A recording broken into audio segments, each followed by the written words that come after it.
Assalamualaikum warahmatullahi wabarakatuh. Selamat pagi Bapak Ibu sekalian dan salam sejahtera untuk yang beragama lain. Pagi ini saya akan menyampaikan mengenai kecerdasan finansial dasar. Ini profil pengusaha besar di Indonesia ya. Biasanya plafon rezekinya tinggi. Dia fokus pada hasil, bukan proses ya. Berlawanan dengan kita yang proses fokus pada proses. Ini bisnisnya apa? Dagang ya. Wah, saya tidak punya bakat jualan. Ditawari bisnis baru, ini MLM ya. Ditawari untuk bangun pabrik, saya tidak punya modal. Semua prosesnya yang dipermasalahkan. Tapi pada orang kaya, hasilnya seperti apa, bisnisnya apa, mereka tidak peduli. Kemudian yang ketiga, kecerdasan finansialnya tinggi. Kemampuan teknisnya cuma dua, kemampuan membangun jaringan dan kemampuan membangun sistem. Nah, hari ini saya akan berbicara mengenai satu keterampilan mereka, yaitu punya kecerdasan finansial yang tinggi. Transformasi pribadi saya tahun 81 sampai 97, saya menganggap dokter itu penghasilannya aman dan kaya. Orang lain pun menganggap demikian, saya juga menganggap demikian. Dan tahun 97 ketika saya selesai membangun rumah sakit pribadi di Batu, saya bertemu 3 janda dokter yang jualan door to door, yang ketiga-tiganya baru kerja jualan setelah suaminya meninggal. Di situ saya baru menyadari bahwa profesi dokter tidak aman. Ya, sehingga aman saya coret. Kemudian tapi saat itu saya tidak tahu kenapa tidak aman. Baru tahun 2000 saya membaca buku Rich Dad Poor Dad dan Cash Flow Quadrant, dan di situ baru tahu bahwa tidak aman karena penghasilan saya adalah penghasilan aktif, bukan penghasilan pasif yang tergantung pada saya. Kalau saya meninggal, maka saya tidak akan menghasilkan lagi. Dan di situ dinyatakan bahwa saya ini orang miskin karena mempertahankan kehidupan dengan bekerja keras. Robert Kiyosaki memberikan jalan keluar ya. Cuman orang yang sudah dinyatakan tidak aman dan dinyatakan miskin, biasanya yang tersisa cuma satu, yaitu ego, kesombongan. Saya masih SMS, sudah miskin, sombong lagi gitu ya.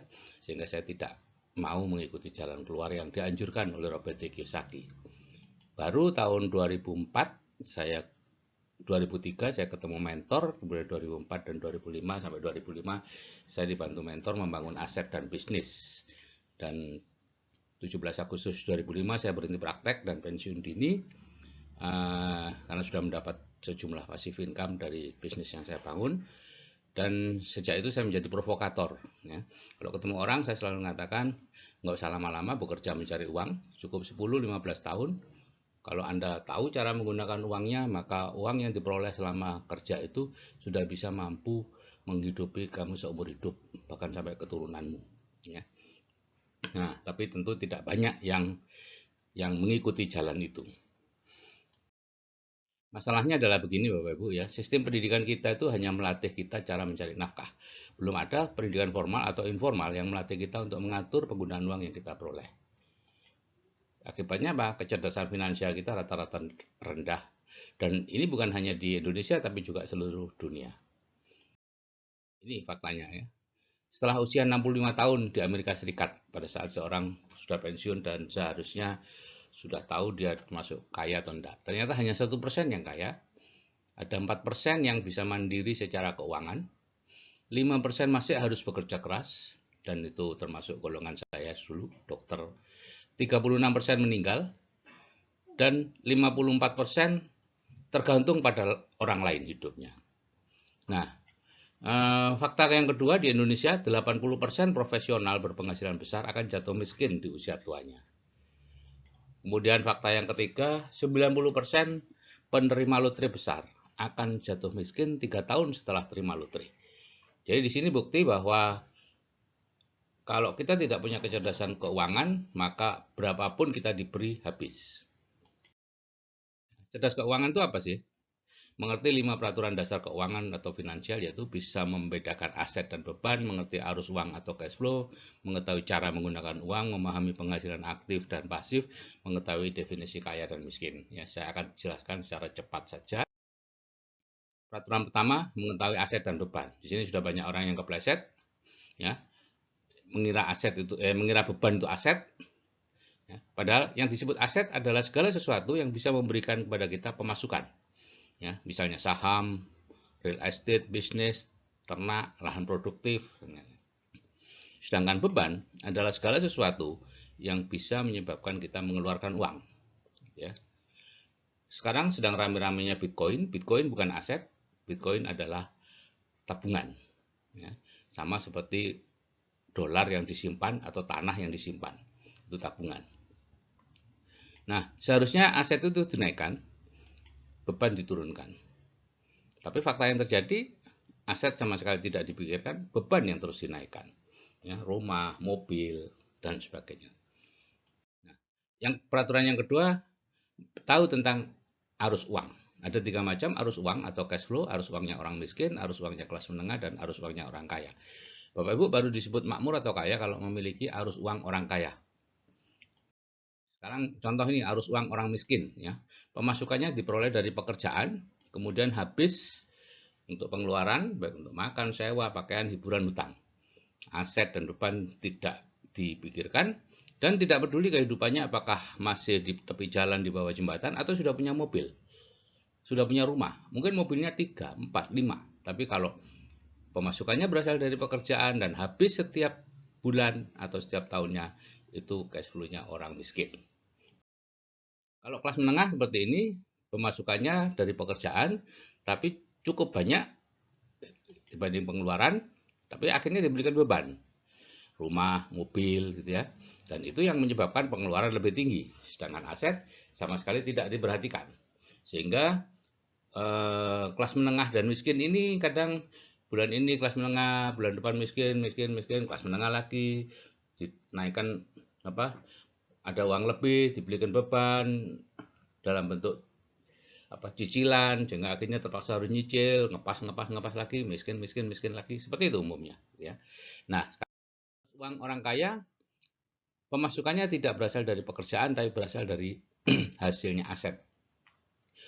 Dividen saham, bunga obligasi, bunga tabungan, deposito, ya real estate, ya sewa-sewanya, keuntungan bisnis yang ditangani orang lain, ya bukan bisnis yang Anda kerjakan sendiri, ya karena bisnis yang Anda kerjakan sendiri itu bukan aset, ya asetnya adalah Anda, gitu ya. Yang aset itu adalah bisnis yang sudah dikerjakan orang lain, Anda tidak ikut-ikut sama sekali, baik sebagai pemikirnya ataupun sebagai pelaksananya. Sekarang kenapa sih ada pencari impian keuangan yang berubah menjadi mimpi buruk keuangan? Ya, misalnya ini ada seseorang muda baru lulus, gitu ya, dapat pekerjaan, pemasukannya masih rendah, kemana-mana naik motor, pengeluarannya juga masih rendah, kemudian suatu saat dia menikah dengan seorang guru atau pegawai bank yang punya penghasilan, sehingga pemasukannya double. Maka apa yang dilakukan biasanya? Beli rumah, ya, nyicil rumah. Akhirnya ada beban cicilan dan lain-lain, pengeluarannya meningkat. Terus seperti ini, mereka kerja semakin keras, beli mobil, terus-menerus, selalu pemasukan cash flow antara menengah miskin gitu ya. Pemasukan dan pengeluaran lama-lama tidak tahan mereka karena pemasukan dan pengeluaran selalu pas, akhirnya nambah. Bisa nambah pekerjaan, bisa nambah pendidikan, ya kalau dokter spesialisasi dan seterusnya, sehingga dari pekerjaan lebih besar lagi pemasukannya. Apa yang dilakukan Bapak Ibu? Rumahnya diperbesar, mobilnya diperbanyak, dan seterusnya, sehingga bebannya lebih besar, pengeluarannya juga lebih besar. Terus-menerus seperti ini, aset tidak diperhatikan. Jadi ibaratnya seperti orang lari di atas treadmill, yaitu hedonic treadmill. Ya. Pada waktu baru gajinya kecil, naik motor. Agak besar dikit, naik mobil 1000 cc. Lebih dekat lagi, tidak pantas rasanya, 1000 cc, 1500. Lebih naik lagi, tidak pantas 1500, 2000 cc. Terus menerus seperti itu. Padahal kalau dirasa-rasakan, bedanya cuma seminggu, sebulan. Setelah itu sama saja.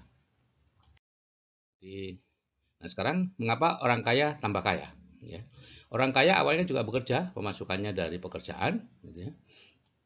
Tapi kemudian dibelikan aset, dan aset tadi bebannya diperingan atau disebut menunda kenyamanan, gitu ya. Pengeluarannya jadi kecil.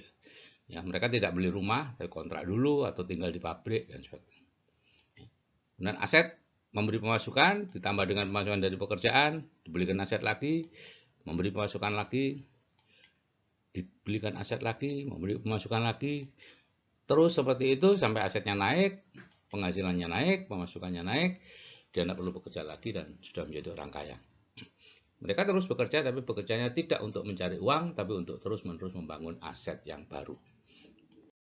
Nah, ini keajaiban efek penggandaan, Bapak Ibu. Jadi dahulu kala ada kaisar Cina yang diberi persembahan sebuah catur.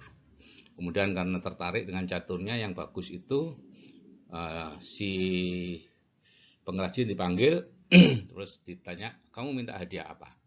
Hamba minta hadiah sebutir beras. Ditaruh di papan yang pertama. Kotak yang pertama, 2 butir di kotak yang kedua, 4 butir kotak yang ketiga, 8, 16, setiap pindah kotak dikalikan 2. Sampai 64 kotak tadi terpenuhi beras. Nah, si raja senang karena kaisarnya senang karena ini murah. Dia suruh mengambil beras ya, kokinya.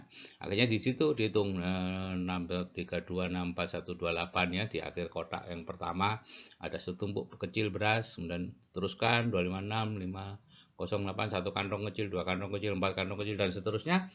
Raja mulai stop setelah 32 kantong. Raja mulai melihat, wow, ini baru dua jalur, padahal ada 8 jalur lagi, masih 6 jalur lagi. Akhirnya raja memanggil ahli-ahli matematika, disuruh menghitung berapa jumlah beras kalau dalam setiap kotak dikalikan 2 dalam 64 kotak. Berapa totalnya? Ternyata dihitung, jika 1 butir beras diletakkan di kotak catur pertama, kemudian dikalikan 2 di setiap kotaknya, untuk memenuhi 64 kotak catur dibutuhkan beras sebanyak 18 juta triliun butir beras. Itu adalah hasil beras di seluruh dunia dikalikan 10.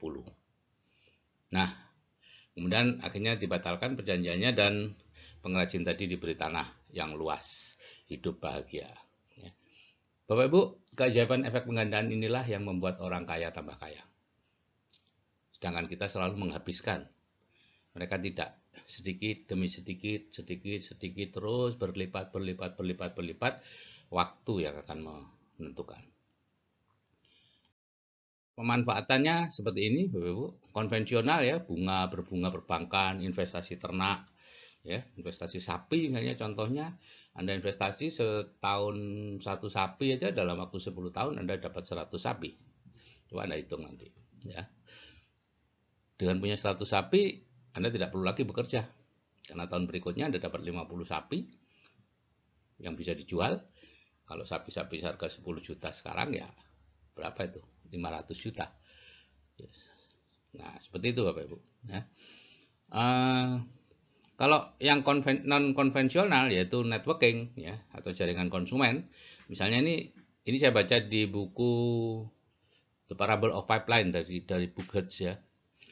Anda join, kemudian Anda belanja, mengajak satu teman setiap bulan, mengajari mereka untuk juga mengajak satu teman setiap bulan. Maka yang terjadi adalah seperti ini, Bapak Ibu. Bulan pertama 1, bulan 2, 4, 8, 16, 32, 64, 128, 258, 512, 1020, dan seterusnya. Bulan ke-12 sudah 4096.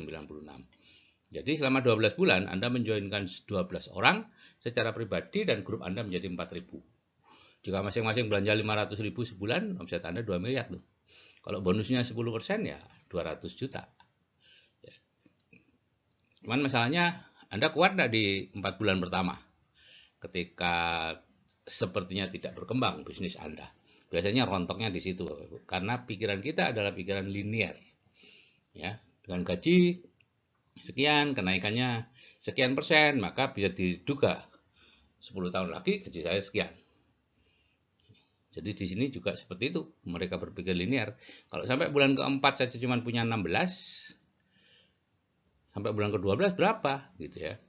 16 tambah 16 paling sekitar 60 ya, itu tidak ada bonusnya. Nah, seperti itu. Nah, ini peraturan yang ketiga yaitu tahu cara menggunakan uang. Ada tiga tipe dalam menggunakan uang, Bapak Ibu. Tipe peminjam menggunakan uang yang belum didapat, umumnya senang hidup mewah, selalu dalam posisi hampir bangkrut. Apakah Bapak Ibu mengenal salah satu saja dari orang ini? Yang kedua adalah tipe penabung, menggunakan uang yang sudah didapat sedikit lama sebelum bangkrut. Anda kenal? Atau investor, sebagian penghasilannya disisihkan dan diinvestasikan, hidup nyaman. Yang ketiga inilah yang akan hidup nyaman. Sedangkan 1 dan 2 biasanya bangkrut setelah pencari nafkahnya berhenti. Peraturan yang keempat, kita mengetahui penghasilan aktif dan pasif. Penghasilan aktif disebut juga earned income. Penghasilan yang diperoleh dari pekerjaan sifatnya sementara, tidak tergantung pada kondisi kita. Kita sakit ya tidak dapat, ya, tidak dihitung dalam menilai kekayaan seseorang. Tidak terlalu bermanfaat untuk keturunan kita dan tergantung diri sendiri, umumnya tanpa sistem. Dan ini yang sering disebut sebagai uang yang salah. Dulu saya tersinggung Bapak Ibu waktu membaca ini. Karena saya selama 20 tahun bekerja keras mencari uang yang benar, ternyata oleh Robert T. Kiyosaki dikatakan itu uang yang salah. Tapi ya namanya buku, masa saya marah ke buku. Dan ternyata benar, itu uang yang salah. Karena seperti ini Bapak Ibu, ya, semakin dapat banyak, semakin berat beban Anda, ya, sehingga ya lama-lama tidak kuat, ya. Jadi ini uang yang membuat susah, ya. Makin banyak diperoleh, semakin banyak hutangnya, semakin berat bebannya. Kalau penghasilan pasif, kebaliknya, itu residual income, penghasilan berasal dari aset, sifatnya permanen, tidak tergantung pada kondisi kita, dihitung dalam menilai kekayaan seseorang, sangat bermanfaat untuk keturunan kita, dan umumnya melibatkan banyak orang dan ada sistem. Ya, sering disebut sebagai uang yang benar. Dan sesuai, ya, uang yang benar, karena seperti ini, gitu ya. Ada kuda, makin lama makin banyak kudanya, makin banyak lagi, sehingga Anda sebagai penumpang keretanya, itu hidup nyaman karena ditarik oleh banyak kuda. Beda dengan pasif aktif income tadi, Anda bukan lagi sebagai penumpang kereta, tapi Anda lah penarik keretanya. Anda lah aset dari keluarga. Ya. Donald Trump mengatakan setiap orang punya bakat meniru. Selama ini bakat itu kita gunakan untuk meniru cara mendapatkan uang yang salah. Jika bakat tadi digunakan untuk meniru cara mencari uang yang benar, maka kehidupan yang luar biasa akan menantinya. Ini diucapkan jauh sebelum dia jadi presiden Amerika. Jadi beda penghasilan aktif dan pasif itu seperti ini Bapak Ibu. Penghasilan aktif itu begitu kita bekerja langsung dapat uang.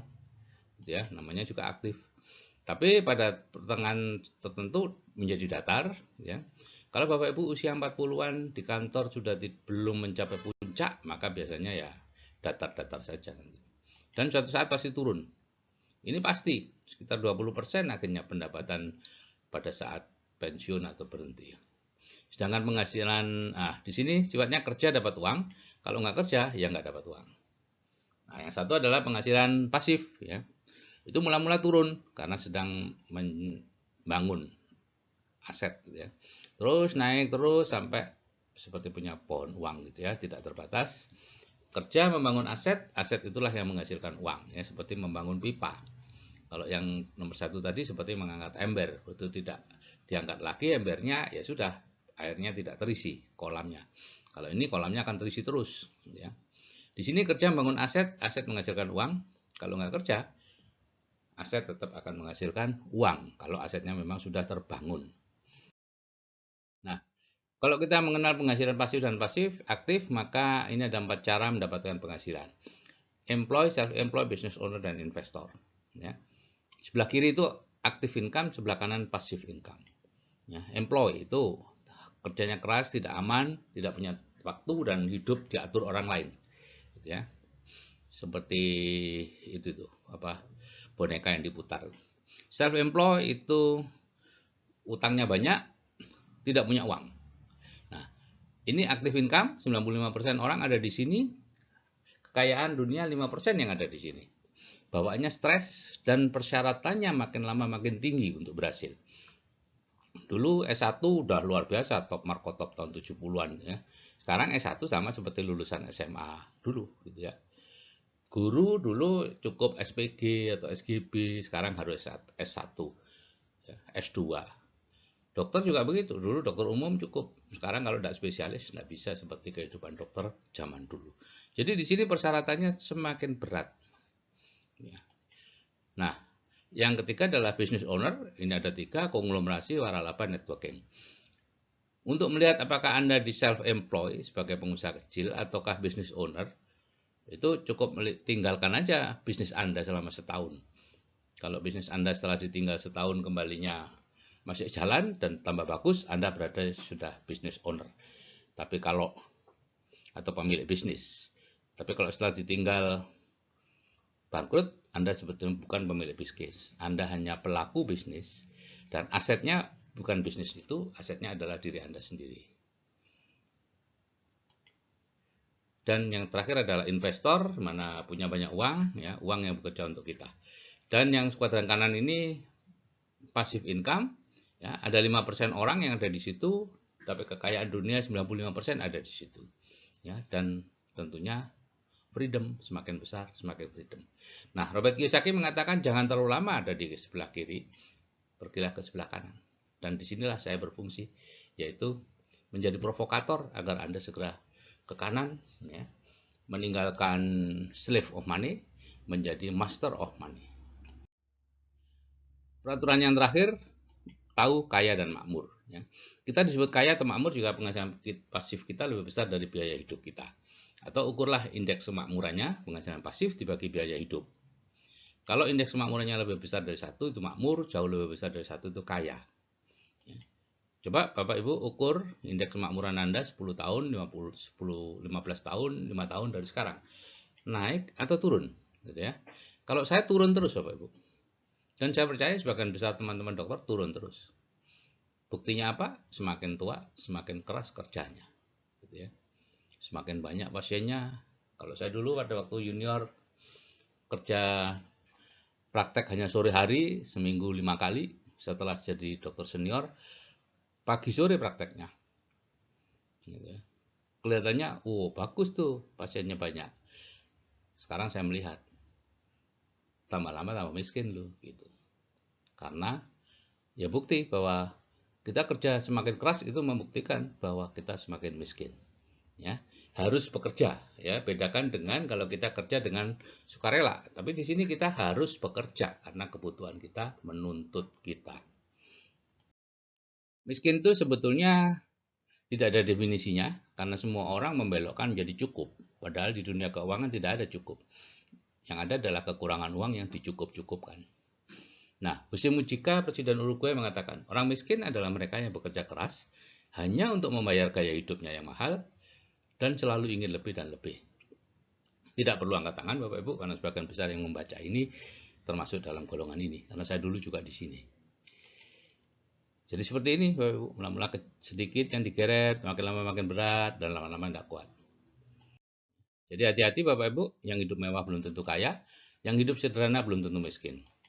Tapi kalau Anda hidup mewah dengan penghasilan aktif, Anda pasti miskin. Nah, penerapan kecerdasan finansial ini sangat emosional sehingga sulit untuk diterapkan kecuali ada mentor. Seperti saya dulu sudah tahu tahun 2000, tapi baru bisa menerapkan tahun 2004 setelah ada mentor. Ya, hilangkan kredit konsumtif. Wah, berat kan? Pertahankan tingkat kehidupan Anda, jangan dinaikkan. Kalau saya dulu diturunkan. Ya, mobil dijual, kolam renang nggak diisi, anggrek nggak dirawat, seperti itu. Ya. Kemudian dapatkan penghasilan pasif. Dan saya mendapatkan penghasilan pasif sehingga 17 Agustus 2005 saya bisa freedom. Jadi seperti ini Bapak Ibu, mula-mula yang banyak itu diperkecil, kemudian cari kuda untuk pengganti. Nah, saya yang senang Pak, ini adalah penghasilan pasif bisa diwariskan.